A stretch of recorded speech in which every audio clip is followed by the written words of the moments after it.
Here's a brief look at what we'll be covering. So I'll go through an accessibility overview, then we'll dive into alternative text, and then we'll talk about using images in social media posts. We'll go through some examples, I'll highlight a couple resources, and we'll end with time for you to ask questions. Inaccessible web content means that people with disabilities are denied equal access to information that we provide, and that inaccessible web content can exclude people just as much as steps at an entrance to a physical location without a ramp or an elevator. So as libraries are inclusive spaces, and we want to do our best to be inclusive both in the physical space and then also virtually when we're acting online. People with disabilities do navigate the web in a variety of ways. So folks who are blind might use screen readers, which are devices that speak the text that appears on the screen. Folks who are deaf or hard of hearing might use captioning for video content. And people who have disabilities that affect their ability to grasp and use a mouse might use voice recognition software to control their computers and other devices with verbal commands. But in each of those cases, their ability to navigate content successfully is impacted by the content creator's choices. And sometimes those choices that we make as those content creators can create barriers to access. So we'll talk today about how to overcome that. But first, let's look at some examples of what those barriers might be. So poor color contrast, folks who have limited vision or color blindness cannot read text if there's not enough contrast between the text color and the background color. So we don't want to use light gray text on a light colored background as an example. Another example would be the use of color alone to convey information. So for folks who are colorblind, they might not have access to information when it's conveyed using only color cues because they can't distinguish certain colors from others. So a screen reader also does not tell the user what color text is. So a person who's blind or has a visual impairment won't have any idea what color text is on the screen. So then they wouldn't understand what color is meant to convey certain information. For example, if you have a form for someone to fill out and you use red text as the only way to identify which fields are required on a form. Having a lack of text alternatives or alternative text on images is also a barrier. So people who are blind will not be able to understand the content and purpose of images like pictures, illustrations, and charts when no text alternative is provided. And then a lack of captions on videos creates a barrier for some folks. So folks who have hearing disabilities may not be able to understand information communicated in a video if the video does not have captions. So on these next couple slides, we'll take a closer look at how some disabilities might impact someone's experience when they're navigating a website or a social media platform. So we'll start with visual impairments. And when most sighted people think about blindness, we might think of a world that's just total blackness, but that's pretty far from accurate. There are a variety of eye diseases and genetic disorders, birth defects, that as well as aging and suffering, even an eye injury that can interfere with healthy vision. And those visual impairments don't all look the same. So on the screen, you can see 4 examples of different visual impairments and how they each impact what a person might see. So if you can, imagine experiencing one of these visual impairments and then trying to glean information from an image posted on social media that is an image and then covered in tiny text. It's going to be tough to see that and tough to read what is included, and if in general, it might be tough, like we can see in that corgi image, to see that little corgi back there. So adding alternative text that describes the image and its purpose will help add context for folks who might see the image from one of these perspectives. Let's look at examples of how folks might navigate content using an assistive feature like a screen reader. So I'm going to play a short video where you will hear from someone who's using a screen reader to navigate a smartphone. I am not able to see what's on the screen. I'm holding it in front of my face right here like I can see it, but I can't. When I unlock the screen here and turn on my speech, I can touch the screen, and instead of activating something that I touch with my finger, it will read it to me and tell me what it is. And if I want to activate it, I touch the screen twice quickly to activate it. And that means that I need to explore the screen with my finger, or there's another command I can use called the swipe right and the swipe left. And that's it. Very similar to using the tab or shift tab keys on a desktop. Phone number, MM. Okay, that's probably a month. That's probably a day. Yai, which it usually means multiple Ys. I'm going to see if I can figure out how many Ys. Misspelled words. Edit.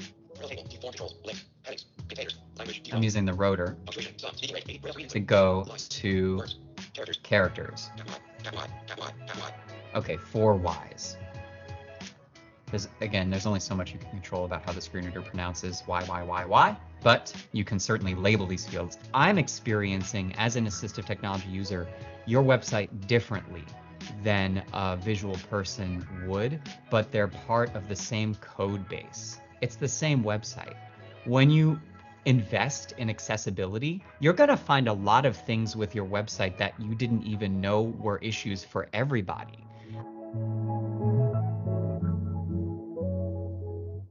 So in that video, we heard from an individual who was using a screen reader to navigate a smartphone. And as we heard him say, when content was not well labeled or well described, it was difficult to navigate and determine, for example, how many characters or Ys were in the year field. That field was also unlabeled, so it wasn't called year, which created another barrier. All the information that the screen reader was able to deliver was Y, which, most of us can glean that that means a 4-digit year, but it would be better if the field was labeled, and just a little bit of extra information goes a long way to make something inclusive. I'm going to go through one more example. It's a video of someone who's using voice commands to navigate and interact with their computer or device. Getting into the commands. Show desktop. Shortcuts. Enter. PC games. 1. OK. Enter. Launchbox. Enter.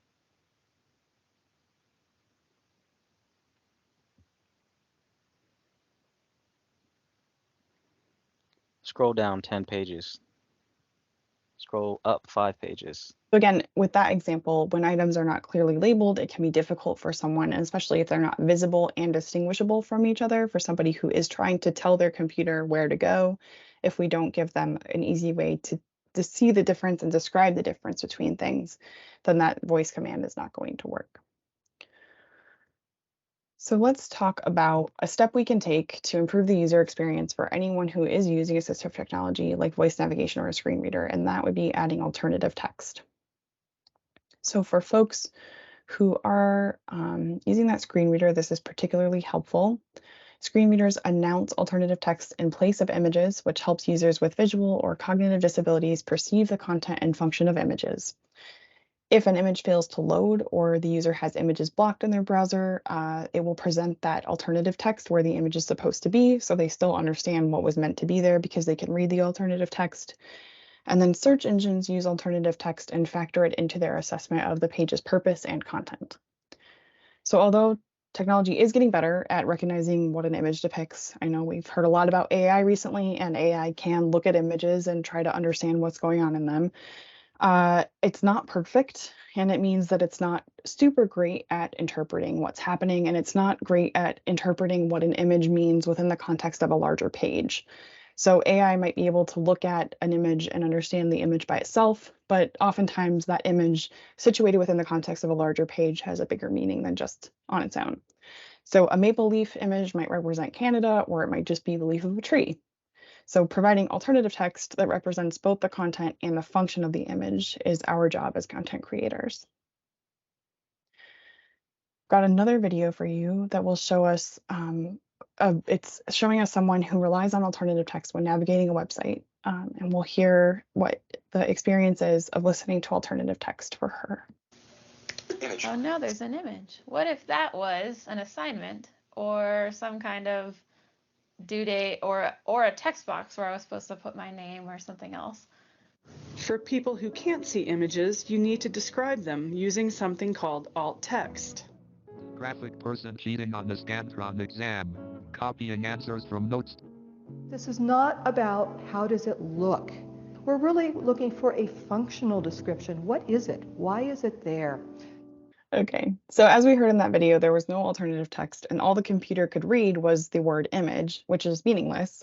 It doesn't tell the person what it is or why it's there. So by not including alternative text for that image, we're excluding a whole group of folks who rely on that information to understand the content that we're creating and sharing.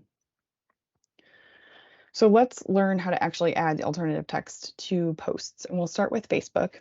So I've included some screenshots on this slide of the steps you would take to add alternative text to an image that you're including with a Facebook post.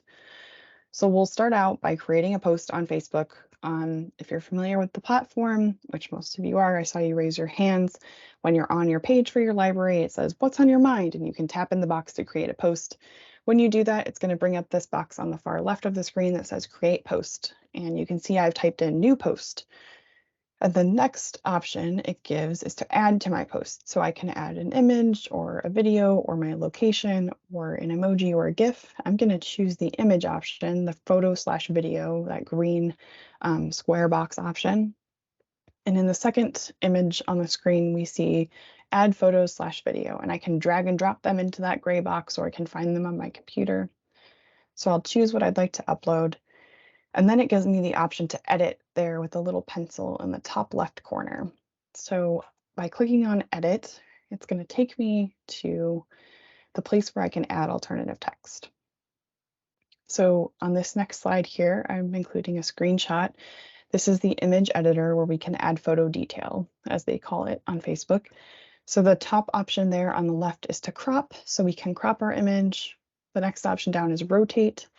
Tag the photos, so I could tag another library or a friend or whoever. And then we have the text tools, so we could add text over the image. And then we finally get to alternative text. And when we click on alternative text, it opens that little bit of information down below the blue highlighted alternative text section, and it says use generated alternative text for this photo or add custom alternate alt text.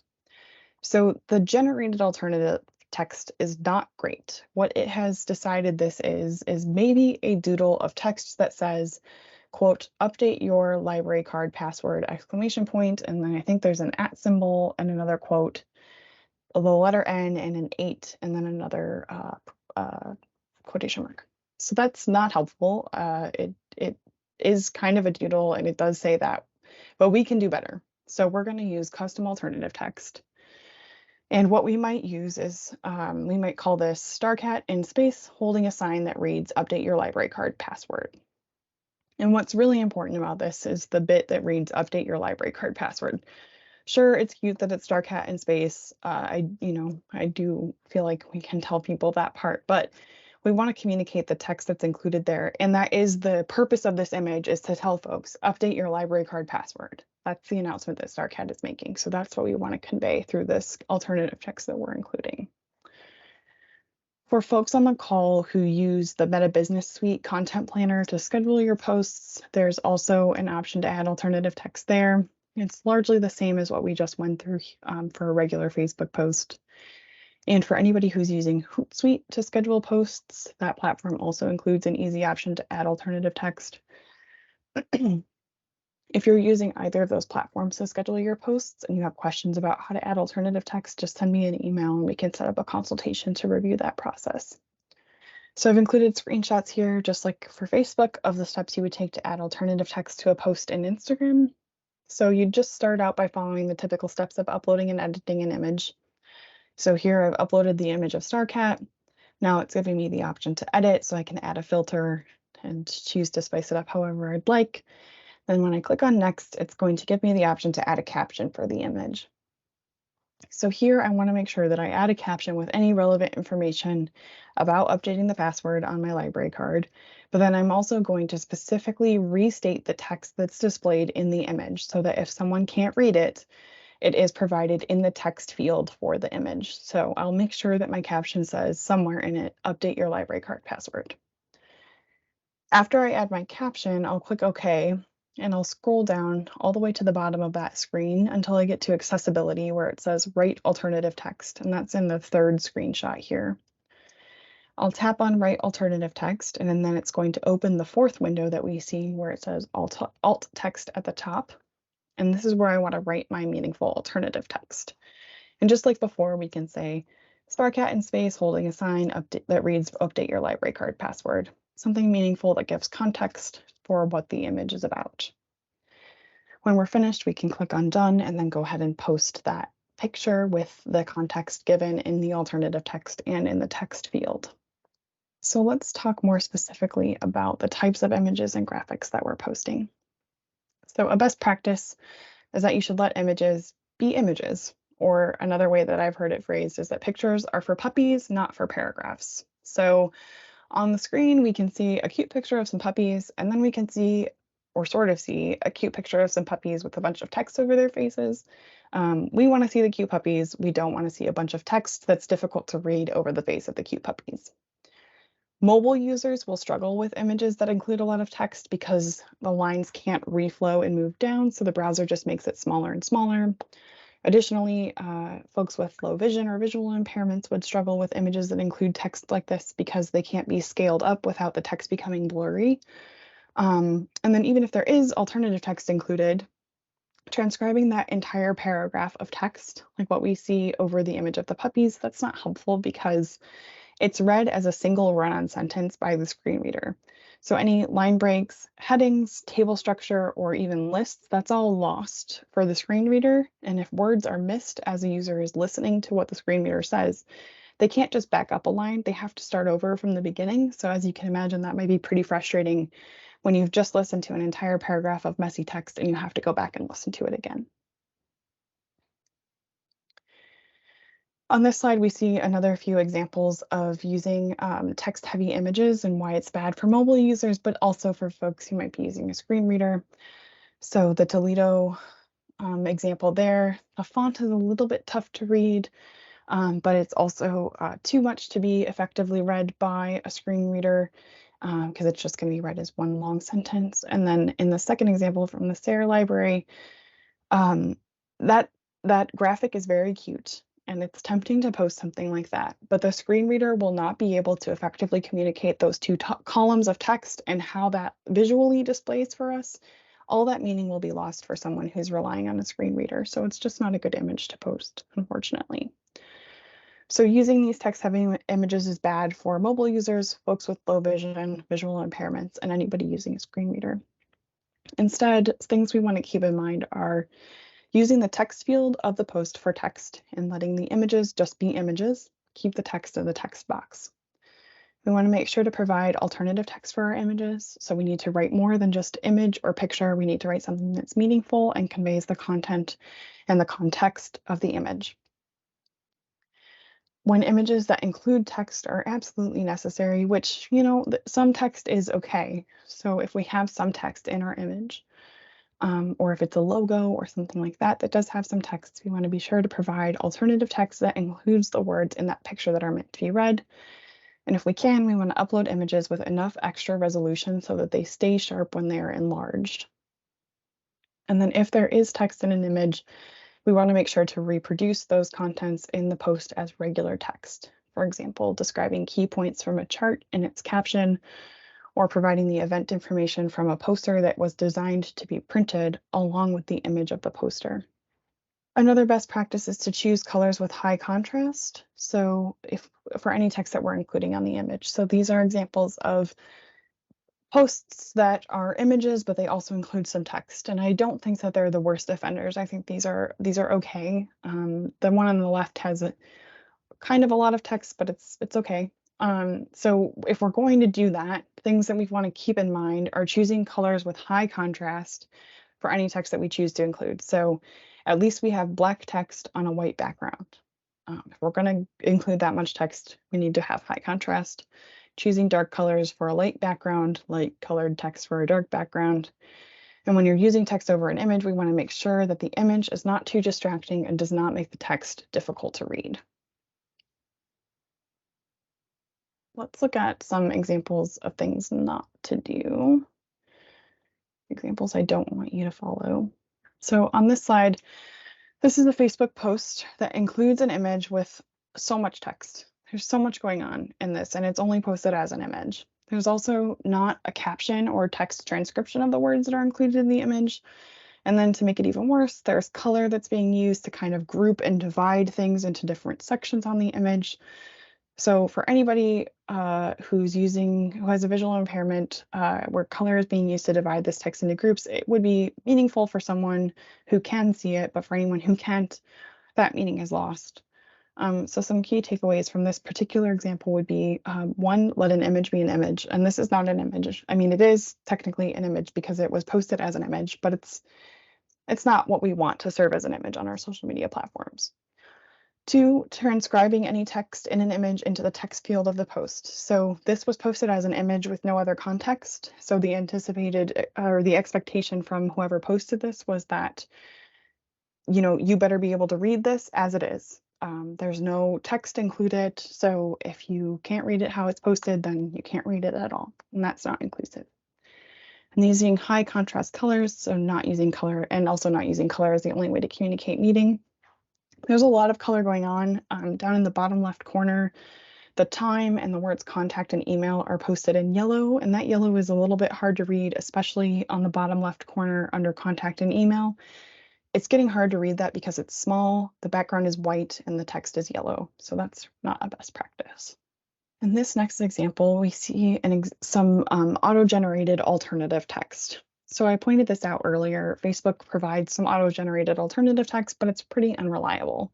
So we can see a picture of a box for school supply drop-off. It's a collection being run by the Kiwanis Club, but the alternative text field describes this as, quote, maybe an image of text.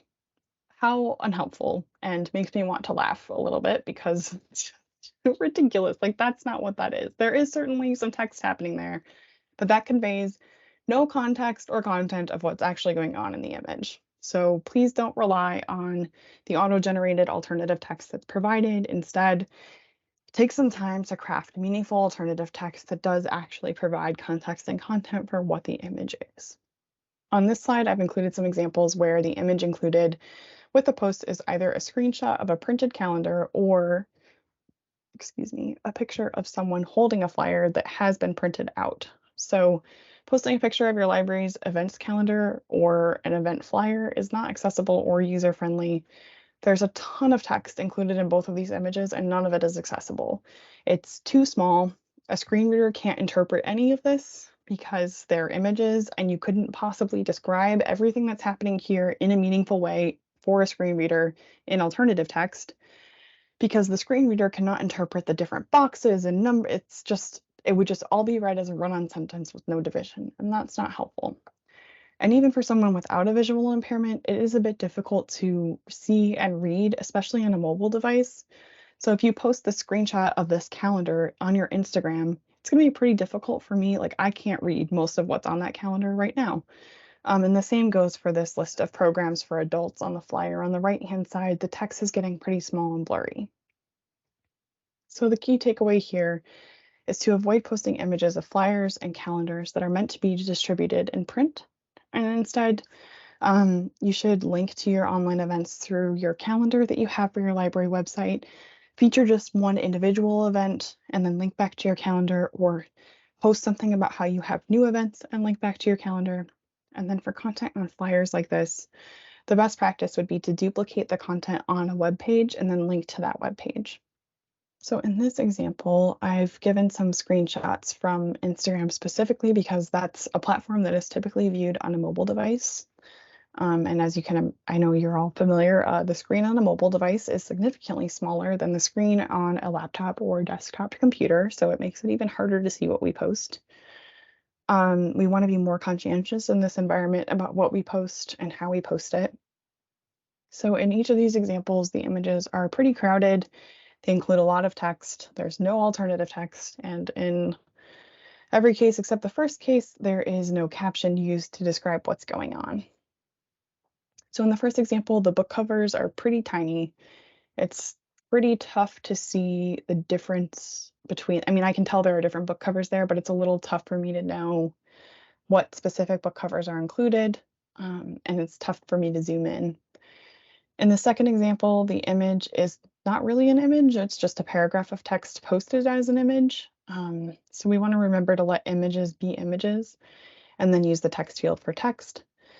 In this case, it's even worse. It's compounded because there's no alternative text given and there's no caption. So they could have taken that text and posted it in the caption, so at least I would know what it said, being able to read the caption or use my phone and an assistive technology to have it read the caption to me, but I can't do that because this is posted as an image and my phone can't interpret that any other way.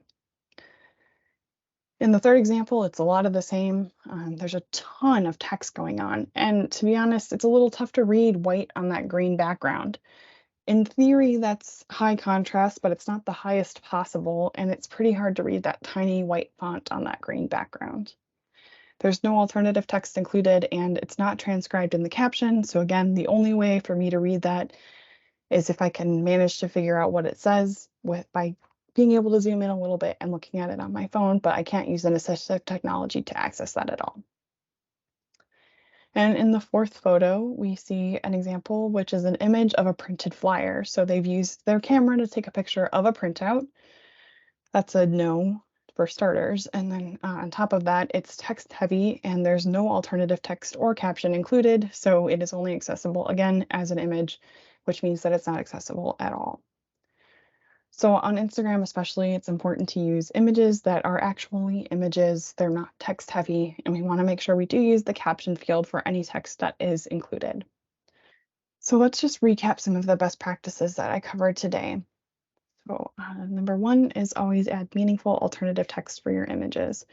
Make sure that the alternative text that you write succinctly describes the content and context of that image within the larger situation. Number two is let images be images and use the text field for text. We saw that picture of the puppies, super cute when they're just puppies, less cute when they have a bunch of text over their faces. Number three, when you must use text on an image, choose high contrasting colors. So there are some cases where I think it's appropriate to use text on an image, and that's okay, but you want to make sure that the background is not too distracting and that you use high contrasting colors so that it's easy to read. And make sure that you replicate that text that you've written on the image in the caption and in the alternative text. And last, avoid posting photos of flyers or printouts. So that's really not a best practice. It's easy, I'm sure, when you've created something in Microsoft Word and you print it off to just grab a photo and then post that to your platform. But really, that's not the best practice. Instead, find a photo that can represent or gather the spirit of whatever you're posting and then give the context in the text field. On this slide, I've got some resources that I used both in creating this presentation, but then also when I'm thinking about website accessibility. For folks who aren't familiar, I am the person who helps with STLS member library websites as well, and something that I've been trying to focus on with you all is making sure that your websites are also accessible. W3C gives some great info on website accessibility that also touches on these points that we would follow with social media. And then the ADA guidance on web accessibility is also helpful for this.